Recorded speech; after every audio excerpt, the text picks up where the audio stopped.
A very warm welcome to my YouTube channel, guys. How are you doing? I'm doing good. I'm alright. I'm doing fine. Baridi nawapelekaje huko kwenu? Huku kwetu it's freezing cold, but we are all good.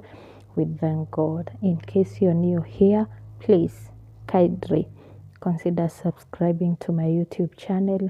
And in case you're a returning subscriber, thank you so much. Thank you for your continued support.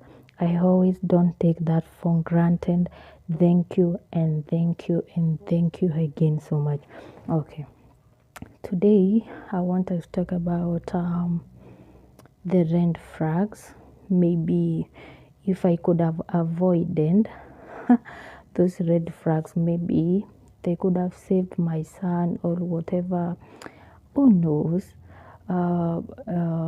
I always think about them and I say, if maybe I observed those small things, maybe I'm saying maybe because nobody knows if it was the plan of God and whatever. And I always think that there are some things, okay, I have learned in the whole thing, I have learned that there are some things you are supposed to do if you are not getting the same effort as you are giving.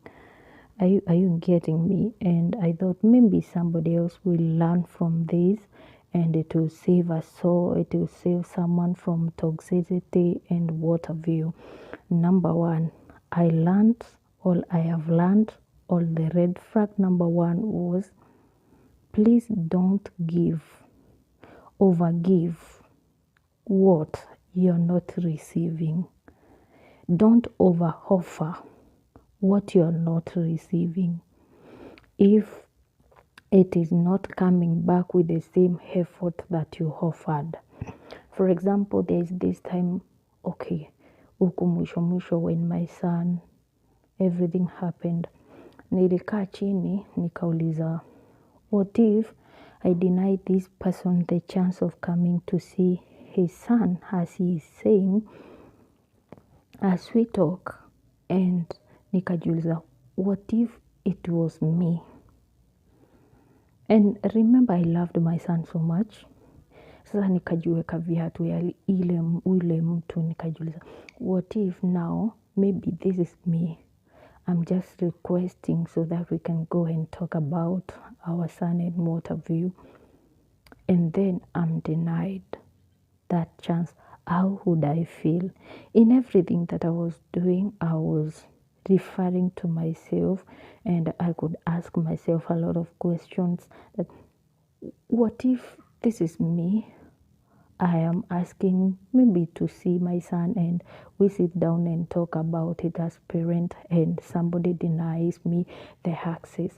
It could be the most inhuman thing in this world. That is what I was telling myself, and that's why most of the time I would give in. And I think that person alikuwa amesoma kaona weakness ya Winnie ni mtoto wake, and whenever you talk about mtoto sijui nini, she would okay, give you that chance. And I think that is number one thing that I could observe, because wherever we needed him, he was never there for us. Not even one time. Okay, I am not here to discuss the past. The past is gone and it's gone, but there are some things that I have learned out of everything that happened, and maybe also you can learn from them. Don't overgive what you're not receiving. Stop making yourself so understanding, so kind, so human if somebody is inhuman to you. Are you getting? I'm not saying that ulipe ubaya kwa ubaya. No, I'm not saying that. But you should have some boundaries within yourself. You should have some principles that you should obey by yourself. Na usivuke mipaka, and don't think about the other party if they are not still thinking about you. You see, na hiyo kitu nimekuja kulearn. Hata inasaidia sana. First of all, think of what is this person offering, not material things. No, this will deal with your mental health, think vizuri sana, what is this person offering? Am I overdoing it? Am I overkind?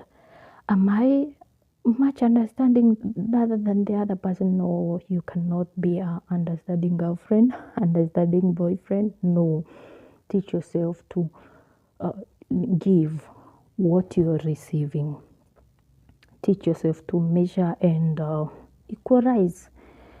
Give what you are receiving.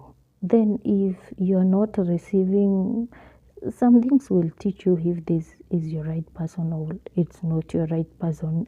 If this is what you want in life or this is not what you want in life. Number 2, teach yourself to come first in everything. Teach yourself to come first.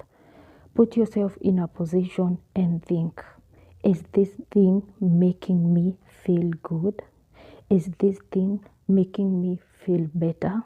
Is this thing benefiting me in any way? How am I feeling as far as this thing is concerned? Is this my choice?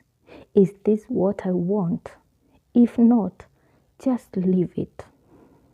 Hiyo kitu naona kama inaweza happen saa hiyo, it might result kuhappen na mambo mingi makubwa huko mbele ukiendelea kuyasukumia.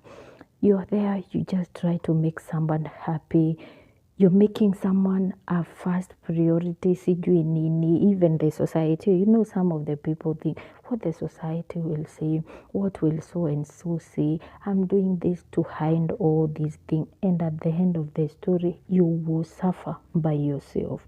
Teach yourself to make yourself the first priority. Anything that doesn't make you happy, just leave it.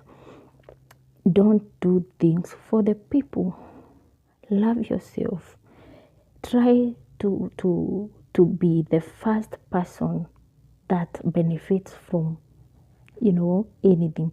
Try to make yourself the first priority over everything. Love yourself. Learn to say no when you feel this is not good for you. Learn to say no. I don't know whether I am making any sense here, because me, all these things I am talking about here, zimenidhuru mimi. I am talking this out of experience, because there's sometimes I sit down and think, this is out of topic kidogo, and I think if I learn to say no, maybe on that day I could have said no, we have nothing to talk about, the story has ended up, and maybe those things could not have happened on that day. Mara nyingine najikutanga nikijiongelesha mimi peke yangu, nauliza, or maybe my son is somewhere and he is looking at me and he's telling me, Mom, you see where you landed me, just because you could not stand for yourself and say no. Mom, do you see where you are lonely, you are not with me? Sorry. And I meet myself apologizing, even just myself. No, son, I loved you so much, and I could not wish that for you, and it just happened. But it's okay, it has already happened, and there is nothing we can do about it. So, bygones are bygones. The other thing is, try and know this person better. Don't pretend that just because you have met Winnie today, now you know me. Just because you have been with me for some times, now you know me. No. Try and know who is Winnie vizuri. Not just, at the end of the story, there are some people who will come and tell you, do you know who Winnie is?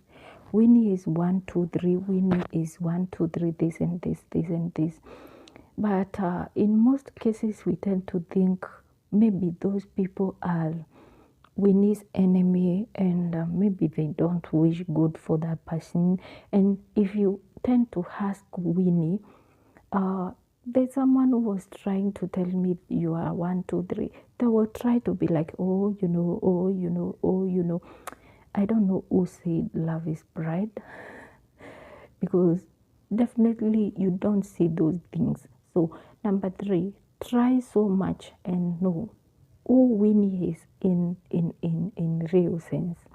True colors za Winnie ni zipi? What kind of metals are what kind of metals is she made of? That will help you so much to make decision. Wacha kukimbilia mambo kwa vile unajua mtu, kwa vile unaonanga mtu, mmekaa na mtu for a certain period of time and now you think umemsoma sana. When the worst happens, that is when you will know the kind of people you have been dealing with. And believe me, it is not the good feeling. It's not the best. Try and find out who is this person, who is Winnie. Is Winnie is she trying to hide something from me? Then make choices after knowing who Winnie is. Yes, I don't have another thing.